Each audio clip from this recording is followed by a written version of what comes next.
শরীফে সূরাতুল বাকারার 281তম আয়াতে কারিমা পাঠ করেছি। এই আয়াতখানা আল্লাহর নবী সাল্লাল্লাহু আলাইহি ওয়াসাল্লামের উপর সর্বশেষ নাজিলকৃত আয়াত। মুফাসসিরিনে কেরাম বলেছেন রাসূলের উপর এই সর্বশেষ আয়াত রাসূলের ইন্তেকালের 12 দিন আগে নাজিল হয়েছে। কেউ বলেছেন 8 দিন, আবার তাফসিরে ইবনে কাসিরের মধ্যে 31 দিনও সম্ভবত আছে। যাই হোক, সর্বশেষ নাজিলকৃত আয়াত, এতে কোনো সন্দেহ নাই। এই আয়াতে কারিমার ব্যাপারে অনেক উলামায়ে কেরাম বলেছেন পুরা কুরআনুল কারীমের কোনো আয়াত যদি আল্লাহ তাআলা অবতীর্ণ না করতেন, শুধুমাত্র আয়াতের এই অংশ সর্বশেষ নাজিলকৃত এই আয়াতখানাই যদি নাজিল হতেন, তাহলে একজন বান্দার সারা জীবনের সফলতা অর্জন করা এবং দুনিয়া এবং পরকালীন সফল হাসিল হওয়ার জন্য এই একটি আয়াতই যথেষ্ট ছিল। মোট কথা, নৌকা বাইচ যেরকমভাবে দেখা যায় 100 জন 200 জন বাইচ করে, শেষে একটা হাল ধরে এরকম মাঝি থাকে। মাঝি যদি ঠিক না থাকে, নৌকা গন্তব্যস্থলে পৌঁছতে পারে না। অনুরূপভাবে পবিত্র কালামুল্লাহ শরীফের এই আয়াতখানা ওই মাঝির ভূমিকা দিয়ে আমি বুঝাইতে চাচ্ছি, কোনো আয়াতের উপরেও যদি কোনো ব্যক্তি আমল করতে না পারে, একটি আয়াতের উপর আমল করলেও আপনার জিন্দেগি দুনিয়া এবং পরকালীন সফল হবে। এটা অনেক মুফাসসিরিনে কেরাম বলেছেন। আয়াতখানায় আল্লাহ তাআলা আমাদেরকে নসিহত করছেন, واتقوا يوما ترجعون فيه إلى الله ثم توفى كل نفس ما كسبت وهم لا يظلمون।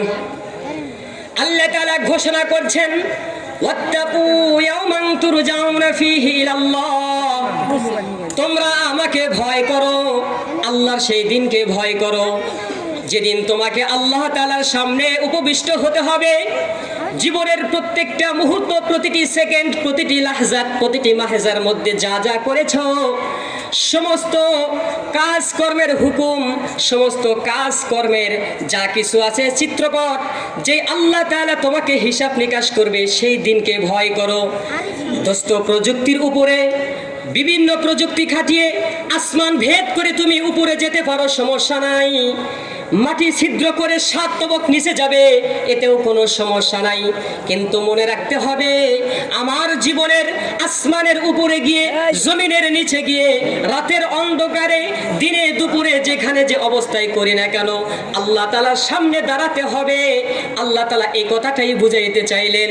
দোস্ত, আমি তোমাকে বলতে চাই, শুধুমাত্র যদি এতটুকুই চেতনা আমার অন্তরে থাকে, একজন ব্যক্তি যদি চিন্তা করে আসমানের উপরে গেলেও দেখবেন কে,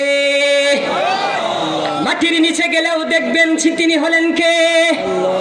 এই চেতনা যদি কোনো ইমানদারের মধ্যে থাকে, আমি এখান থেকে বলে গেলাম, বাংলাদেশ নয়, পৃথিবীর কোথাও কোনো জায়গায় একজন ব্যক্তি দুর্নীতি করতে পারবে না, চুরি করতে পারবে না, ধর্ষণ করতে পারবে না, ডাকাতি করতে পারবে না, জিনা করতে পারবে না।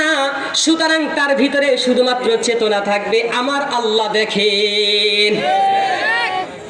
আয়াতের আরো অংশ বলেন, শেষের অংশ বলেন, ওয়াহুম লা ইউজলামুন। আল্লাহ তাআলা কেমন যেন এখানে একটা আদালতের কথা বলতে চাচ্ছেন, একটা পার্লামেন্টের কথা বলতে চাচ্ছেন। আল্লাহ বলেন, ওয়াহুম লা ইউজলামুন। ও দুনিয়ার মানুষ, ভালো করে শোনো, তুমি একটা অপরাধ করছো, একটারই হিসাব হবে। 2টা অপরাধ করছো, 2টারই হিসাব হবে। 3-এর কোনো অপশন নাই। আবার 2-এর থেকে 1-এ নামবে, এটারও কোনো অপশন নাই। দুনিয়ার একটা বিচার হয়, আমার আদালতেও একটা বিচার হয়। আল্লাহর